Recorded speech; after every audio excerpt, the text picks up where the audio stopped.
Halo semuanya, Assalamualaikum warahmatullahi wabarakatuh. Apa kabar? Saya harap semuanya selalu baik-baik saja ya. Sebelumnya saya ingin memperkenalkan diri. Perkenalkan, saya Alivia Sasabila dari Prodi Pendidikan Akuntansi di Universitas Negeri Jakarta. Nah, di video ini saya ingin membantu menjelaskan kepada teman-teman tentang materi simpanan deposito. Nah, yuk kita langsung aja cek ke videonya. Sebelumnya saya ingin tanya ke teman-teman. Teman-teman udah tahu belum sih apa itu deposito? Jadi menurut Undang-Undang Nomor 10 Tahun 1998 tentang Perbankan, deposito adalah simpanan berjangka yang penarikannya hanya dapat dilakukan pada waktu tertentu berdasarkan perjanjian antara nasabah penyimpan dengan bank. Penarikan deposito sesuai dengan perjanjian antara bank dan pemegang deposito berdasarkan jangka waktu yang telah disepakati. Jadi misalkan kita ingin menyimpan deposito selama dengan jangka waktu 1 bulan di tanggal 20 Juni 2020, maka kita boleh mencairkan deposito tersebut setelah tanggal 20 Juli 2020. Deposito ini bisa merupakan kewajiban jangka pendek atau jangka panjang bagi bank, tergantung jangka waktu deposito sendiri. Jangka waktu deposito ini bervariasi. Kalau misalkan jangka waktunya kurang dari 1 tahun, maka bagi bank itu masuk ke kewajiban jangka pendek. Sedangkan kalau jangka waktunya lebih dari 1 tahun, maka deposito tersebut masuk ke kewajiban jangka panjang. Bank biasanya memberikan beberapa alternatif pilihan kepada masyarakat dalam menempatkan dananya dalam beberapa jenis deposito, teman-teman. Jadi diantaranya ada deposito berjangka, sertifikat deposito, dan deposit on call. Jenis deposito ini dibedakan berdasarkan sifat deposito itu sendiri, yaitu sifat deposito yang diterbitkan atas nama atau atas unjuk. Deposito yang diterbitkan atas nama yaitu tercantum nama pihak yang berhak mencairkannya. Pihak yang berhak mencairkan deposito tersebut adalah pihak yang namanya tertera dalam bilyet deposito. Deposito yang diterbitkan atas unjuk merupakan jenis deposito yang dapat ditarik oleh siapapun dengan menunjukkan sertifikat depositonya. Perbedaan lainnya terletak pada cara pembayaran bunga, yaitu bisa bunga dibayar di muka atau pada saat penempatan dalam deposito atau pada saat deposito jatuh tempo, atau bisa juga bunga dibayar setiap bulan sesuai tanggal penempatannya, teman-teman. Jenis deposito yang pertama ada deposito berjangka. Deposito berjangka adalah simpanan berjangka yang diterbitkan atas nama, tidak dapat diperjualbelikan, dan penarikannya disesuaikan dengan jangka waktu tertentu. Jangka waktu deposito ini sangat bervariasi, mulai dari 1 bulan, 3 bulan, 6 bulan, 12 bulan, hingga 24 bulan. Perbedaan jangka waktu deposito ini sangat berdampak kepada tingkat bunga yang akan didapatkan oleh pemilik rekening deposito. Biasanya semakin lama jangka waktu yang dipilih, maka bunga yang didapatkan akan semakin besar. Deposito berjangka diterbitkan atas nama, baik atas nama perorangan maupun atas nama lembaga atau badan hukum. Pembayaran bunga deposito berjangka dilakukan pada tanggal valuta, yaitu tanggal di mana deposito berjangka tersebut dibuka atau ditempatkan. Jadi misalkan deposito berjangka ditempatkan pada tanggal 12 Mei 2020 dengan jangka waktu 3 bulan. Maka bunga akan dibayar oleh bank setiap tanggal valuta, yaitu 12 Juni 2020, 12 Juli 2020, hingga 12 Agustus 2020. Pembayaran bunga deposito biasanya tidak secara langsung diterima oleh nasabah secara tunai, melainkan dikreditkan ke rekening giro atau tabungan atau sesuai dengan permintaan nasabah. Untuk pembukaan deposito berjangka ini ada 4 unsur. Yang pertama ini ada jangka waktunya. Jangka waktu ini merupakan masa deposito berjangka ditempatkan oleh bank. Misalnya, pada tanggal 1 Maret 2020, nasabah menempatkan deposito berjangka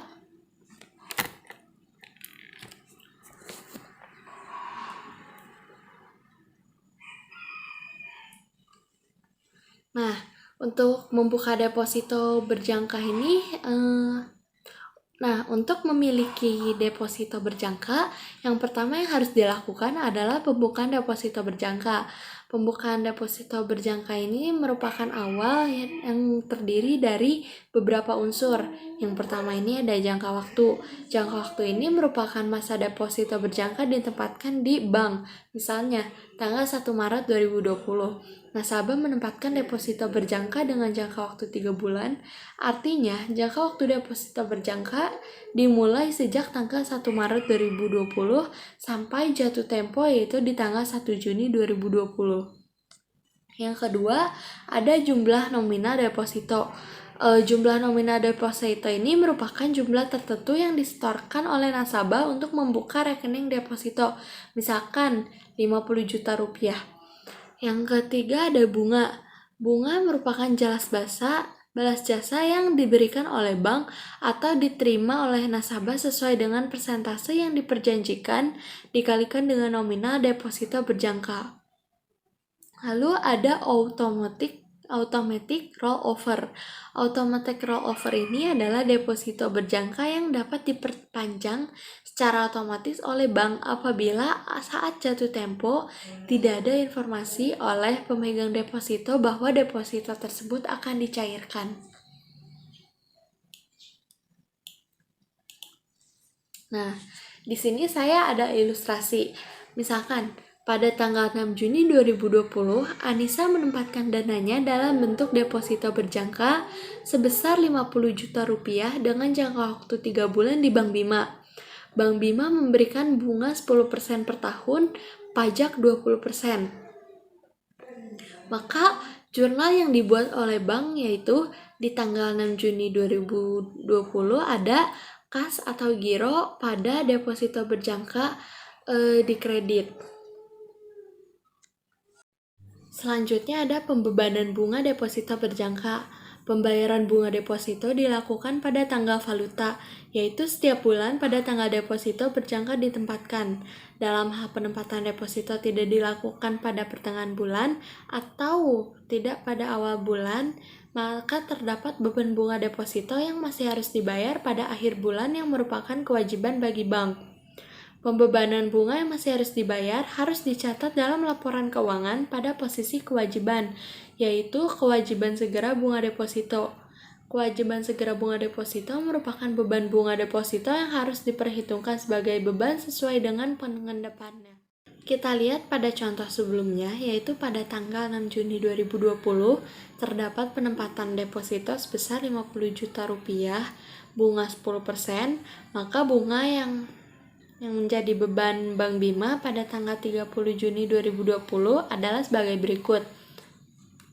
Jadi, deposito ini kan telah mengendap selama 25 hari, yaitu tanggal 6 sampai tanggal 30 Juni 2020. Maka perhitungannya seperti ini. 25 dibagi 365 dikali 10% dikali 50 juta rupiah, hasilnya sama dengan 342.466.000 rupiah. Maka kita buat jurnalnya di tanggal 30 Juni 2020, yaitu beban bunga deposito di debit pada bunga yang masih harus dibayar di kredit. Kemudian pada pembayaran bunga deposito di bulan selanjutnya, yaitu pada tanggal 6 Juli 2006, perhitungannya seperti ini. Jadi pada tanggal 30 Juni kita kan sudah melakukan perhitungan dan kita dapat hasilnya yaitu sebesar 342.466 rupiah. Lalu kita hitung lagi sisanya di bulan Juli selama 5 hari. Lalu kita masukkan 5 dibagi 365 dikali 10% dikali 50 juta rupiah sama dengan hasilnya 68.493. Maka total bunganya itu ada 410.959. Lalu kita hitung pajaknya, yaitu 20% dikali dari total bunga sebesar 410.995,9. Hasilnya sama dengan Rp82.192. Maka kita dapatkan bunga besi sebesar Rp328.767 di tanggal 6 Juli 2006. Lalu kita buat jurnalnya. Di tanggal 6 Juli 2020 akunnya ada beban bunga deposito di debit sebesar Rp68.493. Lalu ada bunga yang masih harus dibayar di debit sebesar Rp342.466 pada kas atau tabungan atau giro sebesar Rp328.767 dan utang PPh sebesar Rp82.192.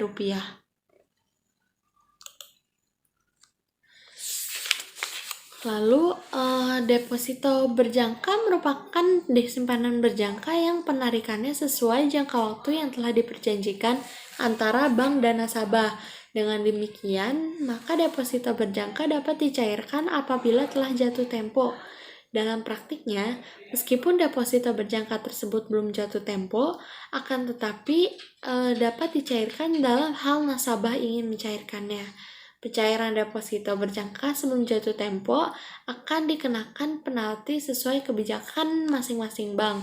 Penalti ini ada 4 macam. Jadi, yang pertama ada persentase tertentu dari bunga setelah pajak. Yang kedua ada penalti sebesar persentase tertentu dari bunga sebelum pajak. Yang ketiga ada penalti sebesar persentase tertentu dari nominal deposito berjangka. Kemudian ada penalti sebesar nominal tertentu. Yang pertama ada pencairan deposito berjangka pada saat jatuh tempo. Deposito berjangka akan dicairkan pada saat jatuh tempo, yaitu pada saat berakhirnya masa perjanjian antara bank dengan nasabah.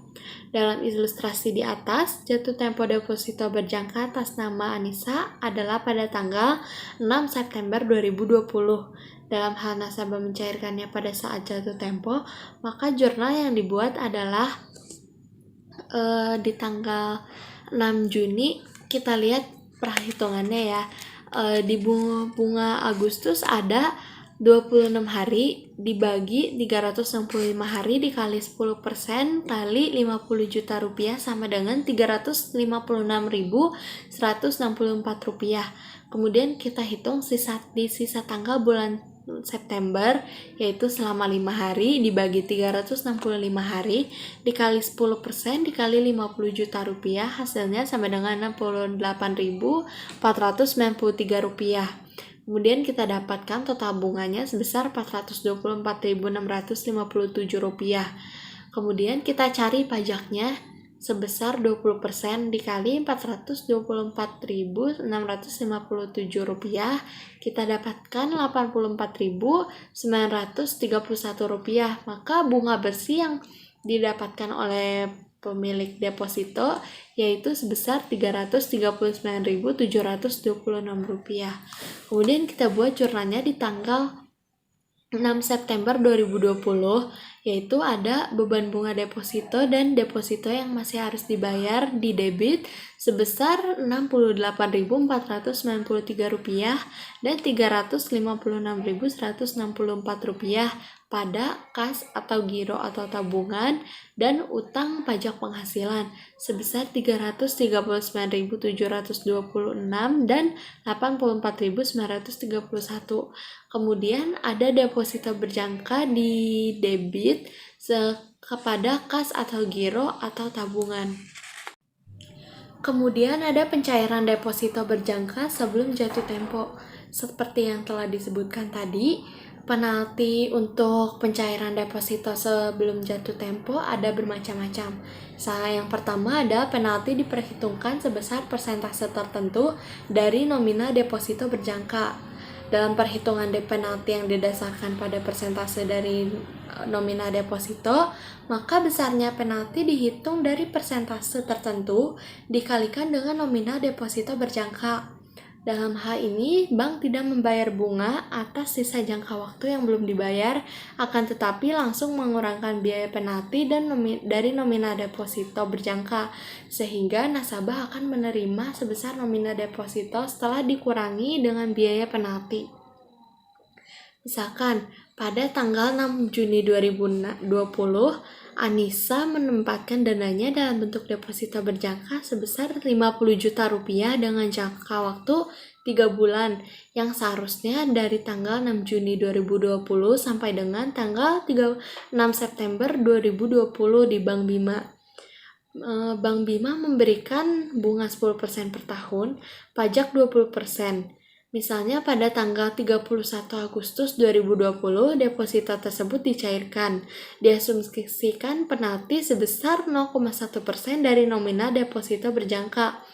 Maka penalti yang dapat dihitung adalah sebesar 0,1% dikali 50 juta rupiah sama dengan 50.000 rupiah. Maka kita buat jurnalnya di tanggal 31 Agustus 2020, yaitu akunnya ada deposito berjangka sebesar 50 juta rupiah di debit, sedangkan di kredit ada kas atau giro atau tabungan sebesar 449 juta 950.000 dan pendapatan penalti sebesar 50.000. Yang kedua, kemudian ada penalti dihitung sebesar nominal tertentu. Denda pencairan deposito berjangka sebelum jatuh tempo dibebankan kepada nasabah tanpa melihat jumlah nominal deposito berjangka, sehingga penalti tidak tergantung pada besar kecilnya nominal deposito berjangka, akan tetapi langsung dibebankan biaya sebesar nominal tertentu. Penalti juga bisa ditetapkan secara berjenjang, misalnya seperti ketentuan di tabel di bawah ini. Biar lebih gampang, kita kasih ilustrasinya. Misalnya, Anissa menempatkan deposito berjangka sebesar 50 juta rupiah dengan jangka waktu 1 bulan. Namun, Anissa mencairkan deposito tersebut sebelum jatuh tempo. Maka, karena nominal deposito Anissa sebesar 50 juta rupiah, maka denda penalti yang didapatkan oleh Anissa sebesar 100.000 rupiah. Kemudian kita buat jurnalnya di tanggal terkait di tanggal 31 Agustus misalkan. Akunnya ada deposito berjangka sebesar 50 juta rupiah di debit, kemudian ada kas atau tabungan atau giro sebesar 49 juta 900.000 di kredit, pada pendapatan penalti sebesar 100.000 di kredit. Selanjutnya, jenis deposito yang kedua ada sertifikat deposito. Sertifikat deposito merupakan jenis simpanan dana dari masyarakat yang penarikannya sesuai jangka waktu tertentu dan dapat diperjualbelikan. Menurut Undang-Undang Tahun Perbankan Nomor 10 Tahun 1998, sertifikat deposito adalah simpanan dalam bentuk deposito yang bukti penyimpanannya dapat dipindah tangankan. Pemilik sertifikat deposito dapat menjualnya apabila membutuhkan dana segera. Sifat sertifikat deposito adalah atas unjuk, sehingga sertifikat deposito dapat diperjualbelikan. Pada saat pemegang sertifikat deposito membutuhkan dana dan sertifikat deposito belum jatuh tempo, maka nasabah tidak dapat mencairkan di bank penerbit, akan tetapi dapat menjual kepada pihak lain atau bank penerbit. Sertifikat deposito tidak tercantum nama pemegang, baik hak perorangan maupun nama badan usaha. Sertifikat deposito diterbitkan atas unjuk, artinya siapa saja yang membawa sertifikat deposito dapat mencairkannya di bank penerbit sertifikat deposito. Penerbitan sertifikat deposito sudah tercetak dalam bermacam-macam nilai nominal. Nilai nominal tersebut menunjukkan sejumlah nilai dari sertifikat tersebut yang dapat diuangkan di bank yang menerbitkan pada saat jatuh tempo. Nilai nominal sertifikat deposito biasanya dalam jumlah besar dan dalam jumlah bulat, misalnya 10 juta rupiah, 50 juta rupiah, hingga 100 juta rupiah. Untuk akuntansi sertifikat deposito sendiri, yang pertama, sertifikat deposito dinilai sebesar nilai nominal dikurangi bunga dibayar di muka. Yang kedua, transaksi sertifikat deposito diakui sebesar nilai nominal yang tercantum dalam sertifikat deposito. Yang ketiga, setoran sertifikat deposito yang diterima tunai oleh bank diakui sebesar nilai nominal dikurangi bunga dibayar di muka. Setoran melalui clearing diakui setelah efektif sebesar nilai nominal dikurangi bunga dibayar di muka. Penempatan sertifikat deposito terjadi pada saat terjadinya pembelian sertifikat deposito oleh pihak lain kepada bank. Nasabah yang membeli sertifikat deposito mendapat imbalan berupa bunga dengan persentase sesuai dengan perjanjian antara bank dengan nasabah. Pembeli sertifikat deposito menerima bunga pada saat pembelian. Artinya, bunga tersebut diterima di muka oleh nasabah dan diperhitungkan sebagai pengurang dari jumlah uang yang harus dibayarkan. Untuk mengetahui berapa uang yang harus dibayarkan oleh pembeli sertifikat deposito pada saat pembelian dapat dirumuskan sebagai berikut. Untuk mencari nilai tunai, maka dengan nominal sertifikat deposito dikali jumlah hari dalam setahun, yaitu 365 hari, dibagi 365 hari ditambah bunga dikali jangka waktu sertifikat deposito. Untuk mencari bunga sebelum pajak, yaitu ada nominal sertifikat deposito dikurangi dengan nilai sertifikat deposito. Kemudian bunga ini dikalikan dengan persentase tertentu untuk mencari pajak dari sertifikat deposito. Kemudian untuk mencari bunga setelah pajak, kita dapat mengurangi pajak dengan bunga bunga sebelum pajak dengan pajak. Kemudian jumlah pembayaran yang harus diberikan adalah nominal sertifikat deposito dikurangi dengan bunga setelah pajak. Kemudian di ilustrasi berikut, pada 11 Juni 2020, Anissa memberi 10 lembar sertifikat deposito dengan nilai nominal per lembar sebesar 10 juta rupiah dari Bank Bima. Bunga 12% per tahun dan jangka waktu 3 bulan, pajak 20%. Maka untuk mencari jumlah yang dibayarkan, kita harus mencari total nominal sertifikat deposito terlebih dahulu, yaitu 10 lembar sertifikat deposito dikali dengan 10 juta rupiah sama dengan 100 juta rupiah. Maka nilai tunainya adalah 100 juta rupiah dikali 365 dibagi dengan 365 dikali 12% dikali 92 hari. 92 hari ini merupakan jumlah hari dari tanggal 11 Juni 2020 sampai dengan jatuh tempo, yaitu di tanggal 11 September 2020. Maka kita dapatkan hasilnya sebesar 97.064.142 rupiah.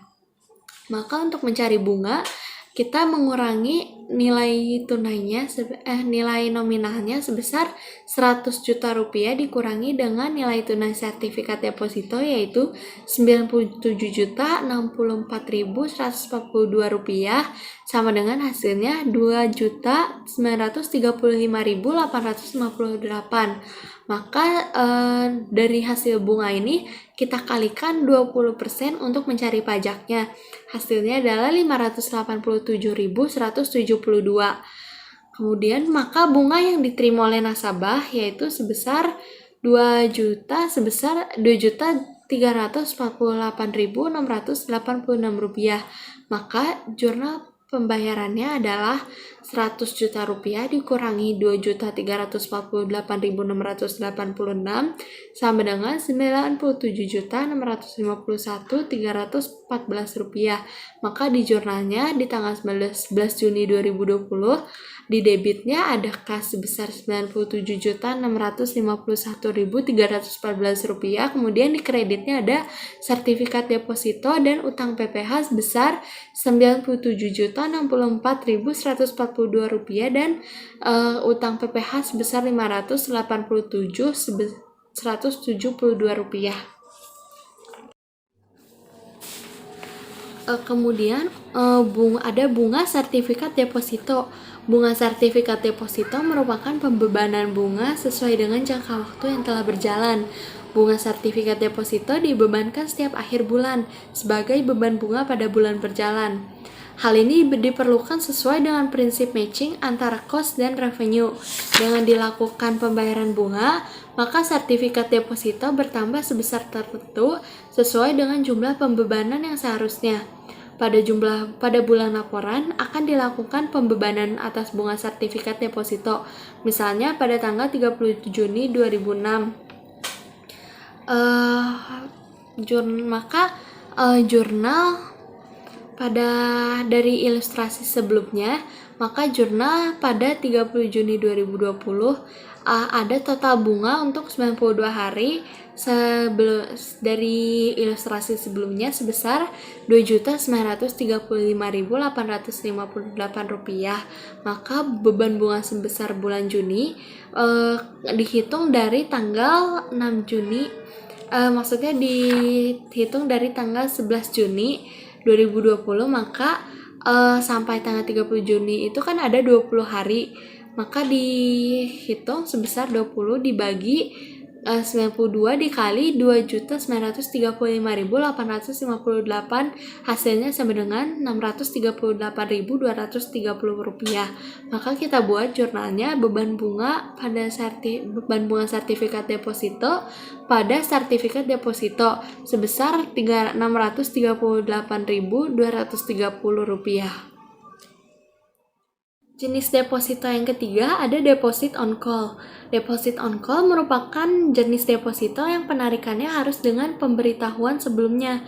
Bank dapat mencairkan deposit on call setelah mendapat informasi dari nasabah, pada umumnya 2 hari sebelum pencairan.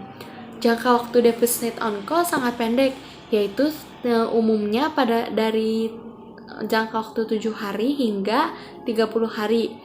Bunga yang diberikan sesuai dengan negosiasi antara bank dengan nasabah. Besarnya bunga bisa dihitung per bulan atau per tahun sesuai kebijakan bank, dan pembayaran bunga dilakukan saat penarikan. Dalam pembahasan ini, bunga dihitung berdasarkan perhitungan hari dalam 1 bulan. Dalam perhitungan bunga didasarkan pada jumlah hari dalam 1 tahun, maka pembaginya adalah 365 hari. Namun bila bank memiliki kebijakan perhitungan bunga dalam bulanan, maka pembagiannya adalah jumlah hari dalam bulan yang bersangkutan. Dalam ilustrasi di bawah ini, perhitungan bunga deposit on call dilakukan berdasarkan jumlah hari dalam bunga yang bersangkutan. Misalkan pada ilustrasi ini ada pada tanggal 2 April 2020, Anissa menempatkan dananya dalam bentuk deposit on call di Bank Bima sebesar Rp200 juta. Bunga yang diberikan sebesar 1% per bulan, pajak 20% dari bunga deposit on call, dan jatuh tempo deposit on call tersebut pada tanggal 20 April 2020. Maka jurnal pada saat penempatannya adalah di tanggal 2 April 2020 ada kas atau giro atau tabungan di debit sebesar Rp100 juta pada deposit on call sebesar Rp100 juta. Kemudian jurnal pada saat pencairannya. Pada saat pencairan, maka perhitungannya ada bunga sebesar 1% dikali jumlah harinya, yaitu 18 dibagi 30 dikali 200 juta sama dengan Rp1.200.000. Untuk menghitung pajaknya, maka kita kalikan dari 20%, hasilnya Rp240.000. Maka bunga yang diterima Anissa sebesar Rp960.000. Untuk jurnalnya, maka di tanggal 20 April 2020 di debit sendiri ada deposit on call pada beban bunga deposit on call sebesar Rp100 juta dan Rp1.200.000. Di kredit ada kas atau giro atau tabungan sebesar Rp100.960.000 dan utang PPh-nya sebesar Rp240.000. Nah, itu dia teman-teman penjelasan tentang materi simpanan deposito. Terima kasih untuk semuanya yang telah menyimak video ini sampai akhir. Semoga video ini dapat membantu teman-teman ya. Saya pamit undur diri. Assalamualaikum warahmatullahi wabarakatuh.